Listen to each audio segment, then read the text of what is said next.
about some of the women's organizations and women's factions that were involved in this particular organization, or this meeting, Interchinese Women's Conference. The first group, and the group that had the longest connection with women in Vietnam, were called Old Friends. And it wasn't just because they were old or older, some of them were, but just that they had a longer relationship with women in Vietnam. And these organizations tended to be inspired by maternalist peace politics. That is, they thought of themselves as mothers and advocated for a political role for themselves because of their roles as mothers. Now, not all of them were, but they were taking on this mantle and saying, well, of course women should be involved. Of course women should be concerned about nuclear activism. We don't want this nuclear fallout to be in the milk that we're going to feed our children. We don't want our children to be fighting in the war. So they use this appeal of motherhood to create a role for themselves politically. These are two of these organizations up here. Gives you a sense of the generation. So this is Women's International League for Peace and Freedom, founded around the time of World War I. Women's Strike for Peace, founded in the early 1960s. And there's a third group, which I'll talk about in just a minute, Women's Liberation. You can tell the generational differences. This is like your grandmother's peace organization. This is the mothers, and this is the daughters. This again is Memo, so Women's Strike for Peace. And it gives you a sense of the sequence of meetings and the connections that they're developing with women in Vietnam. They're meeting in Indonesia in 1965. They're meeting in Paris again. And so this type of relationship is sustained both in face-to-face meetings, but also through correspondence.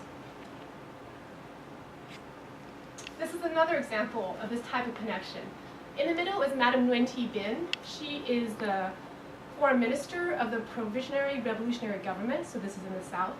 So she was at the Paris Peace Accords at the negotiating table. She's right in the middle. To the left is Bella Abzug, who's a woman who comes out of Women's Strike for Peace and becomes a congresswoman. And to the right is Patsy Mink. One example of Asian American women's involvement, and you have Patsy Mink's involvement, but one person is Mari Hasegawa. She becomes the US president of the Women's International League for Peace and Freedom. And it's interesting that she becomes involved in this organization because that organization has a long-standing commitment to both Asian American concerns as well as Asian concerns.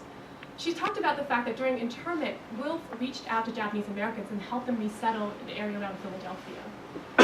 During the 1940s and 1950s, after the bombing of Nagasaki and Hiroshima, Wilf also held annual commemorations to try to encourage people to think about the atrocities committed by US militarism. And so, even though we don't commonly think about Asian American women's activism in these traditional peace movements or traditional maternalist politics, people like Mari Hasegawa were engaging.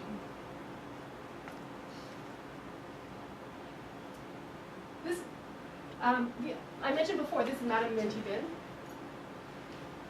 What I find really interesting about her is that even as Western women are articulating maternalism as a basis for their politics, she is in some ways echoing and mirroring that type of politics. As she says in a speech in a film that was distributed to Women's Strike for Peace, she said, "I'm so happy as a South Vietnamese woman and mother to have the opportunity to speak to you." And she goes on to talk about the fact that the war has separated her from her family, and that because she's separated, she has particular intense affection and need to be reunited with her family, and the only way that she can do that is by ending the war. Now, she is someone who is incredibly accomplished. She holds a number of official political positions, yet at the same time, she emphasizes her maternal identity as a way to reach out to people in the West. It is in some ways both a real reflection of the experience of war, but it's also a way to bridge the gap between the East and West by emphasizing maternalism.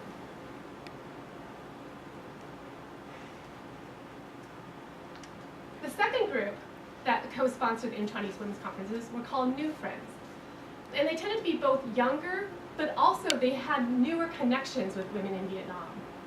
And these are people who came out of the civil rights movement, they came out of the anti-war movement, and experienced activism, were inspired for political exchange, and then eventually turned to focusing on women's oppression as well. This is a march. Actually, I'm not sure which location this is. The person who shared this image with me was based in San Francisco. I don't think you can see it, but there's a t-shirt of Madame Nguyen Thi Binh. So again, I think of her as a female version of Che Guevara. And there were actually songs that were sung about her. I just learned some of these when I was in Vietnam this last January. So there's turning to, again, Vietnamese women as political icons, and they're also turning, again, to Vietnamese women who are in official positions of leadership. So Madame Dinh leads the army that defeated US ground troops in South Vietnam. She's the president of the Women's Union of the Liberation of South Vietnam. Not only is she head of this organization, but she actually is a general. So again, think about whether, I mean, for women in the West, it's rather unthinkable about women to go into the military, and especially to have such a position of power as being a general. But women in the West can learn to take a look at women in the East and look to them as political role models. There's a particular group of women in the New Friends movement who are interested in sexual liberation. This is a group of radical lesbians based in Washington, D.C., the Furies. And this publication emphasized both coming out sexually, but also the United States coming out of Vietnam as well. And even though for this group, there's not necessarily a contradiction between their sexual politics and their anti-imperialist politics, it does become a point of contention at the Indo-Chinese Women's Conferences. Women who are there to advocate for peace were arguing, well, why are we here talking about lesbianism? And that divide between sexuality and anti-imperialism was something that occurred across the political spectrum during the 1960s and 1970s. The third group that co-sponsored Indo-Chinese Women's Conferences were Third World Women.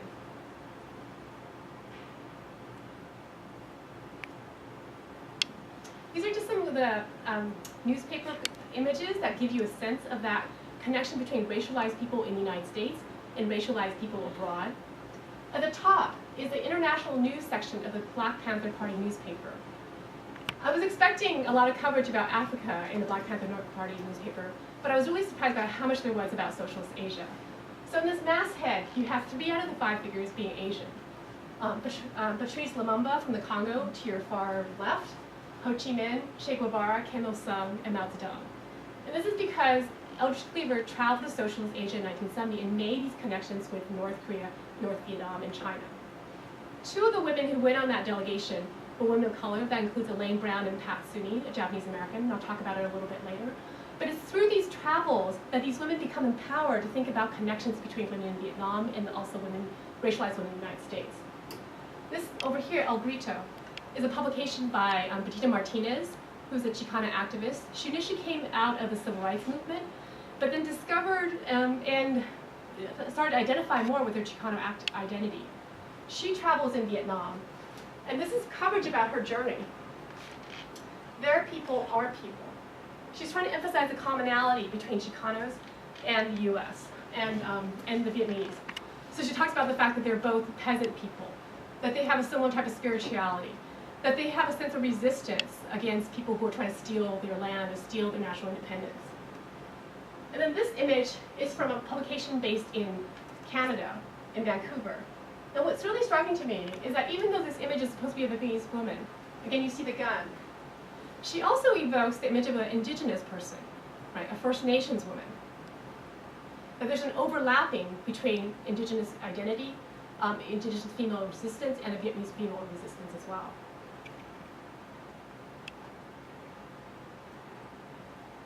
So some of these divisions, these 3 groups, old friends, new friends, Third World Women, work together, but there were also divisions between them.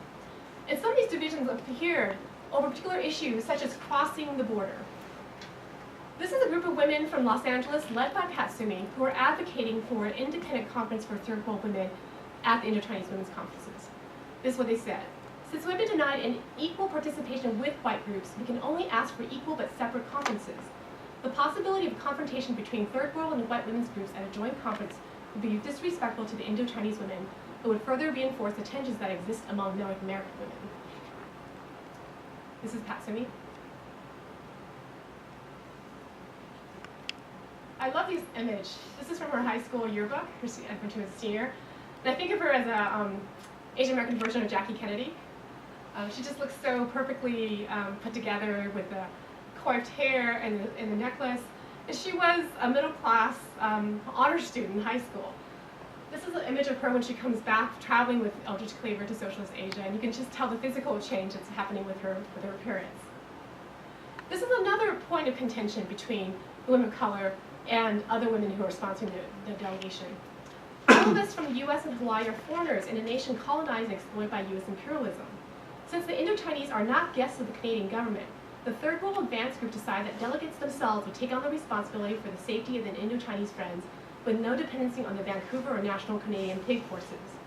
If your delegation is fairly large, break down into brigades of 10 women each. Each brigade should have a leader who will be responsible for getting everyone up on time, keeping track of sisters so everyone is accounted for at all times. Don't go around by yourself. Always take someone with you, and don't wear your delegate card as a badge. Canada has a large group of fascist racists who may gather around the conference to hassle delegates, so be careful. Now this is kind of a really interesting passage, and it may sound a little bit paranoid, but during that time period, there was intense infiltration of social movements. The COINTEL program was very much targeting the Black Panthers, along with other activist organizations. And so you get a sense that they're very concerned about security, and they want to make sure that everybody who goes into Canada has a plan to be safe and to be effective. This type of anxiety about crossing the border was especially prominent for women of color. One of the Chicana activists I interviewed talked about the fact that when she was growing up, she would cross the Texas-Mexico border. And every time doing so, she would have a sense of anxiety about whether she can actually cross back over. And the same thing happened when she went over to Canada. There was a sense that they were going over into another nation, and they had to make sure that they were not going to be monitored, they were not going to be surveyed, they were not going to be turned back.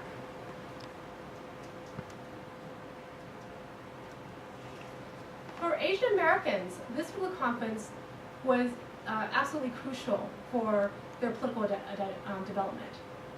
The numbers are not completely clear, but it seems that Asian Americans constituted about at least half and maybe even more of women of color who went to Vancouver. And I wanted to introduce a quote from Donna Kataka, someone who traveled, to talk about why this was so important for her. Growing up in the US, your whole identity was not Asian. Your identity was just like you wanted to be a white person. So to us at that point, identifying ourselves as Asian Americans, wanting to learn more about our own histories, being proud of the histories. I think really looking up with other non-whites was a really big deal. So there's the identity thing going on as being Asian, and there's a third world coming, coalitions coming together. There's this international thing with Vietnam, and at the same time people talking about China and seeing what a shining example of what it could be like to be free. People who care about people in a country that provides for everyone. Just feeling the strength of the women and realizing how much women can do, and it really made me feel incredibly proud of being a woman. I think it's really interesting that she has multiple layers of identity that she's talking about. So on the one hand, she's talking about turning away from a white identified model of identity and saying that she's proud to embrace an Asian American identity, which in itself is pan-ethnic. But along with that embracing of Asian American identity, she's saying that there's part of a third world movement, both in the United States, aligned with African Americans, Chicanos, Native Americans, and also having an international consciousness, aligned with Vietnam, with China. And on top of all that, she has a gender consciousness. And going to the Indo-Chinese Women's Conference allowed her to explore all those various facets of her identity. This is a great image that's often shown in Asian American textbooks and Asian American publications. But if you notice the slogans, right, Asian genocide, stop the bombing of Asian people, these are very different types of slogans compared to the mainstream anti-war movement. They were concerned about saving American lives, bringing the troops back home. But Asian Americans were much more concerned about the impact of the war, not just on American troops, but also on Asian people in Asia.